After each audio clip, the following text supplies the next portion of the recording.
বাবা আমি স্কুলে যাচ্ছি। স্কুলে যাচ্ছিস? এই না 2 টাকা নে। বাবা মিষ্টি এই নাও তোমার জন্য 200 টাকা। 200 টাকা?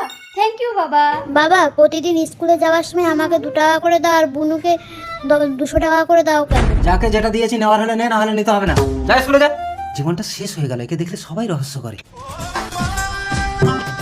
এই নে টাকাটা আমার বয়ফ্রেন্ড। কিরে বোন স্কুলে যাবি না, এখানে দাঁড়িয়ে গল্প করছিস? এ আমি যাব না, তুই যা। চলো ডার্লিং। ও কামান গুড্ডু।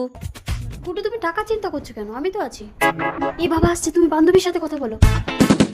মিষ্টি টিউশনে গেছিলি? হ্যাঁ বাবা। ঠিক আছে বাড়ি যেতে হলে আমি আসছি। হ্যাঁ ঠিক আছে। বাবা পেছন থেকে ডাকছিস কেন? বাড়ি যা। যা বাড়ি যা। মিষ্টি তোমার বাবা রাস্তায় অ্যাক্সিডেন্ট করে পড়ে আছে। আরে ব্যাং বাবা তো অ্যাক্সিডেন্ট করেছে, এখন গেলে চাই অনেক টাকা লাগবে, আমি যাব না। সৃষ্টি তোর বাবা রাস্তায় অ্যাক্সিডেন্ট করে পড়ে আছে।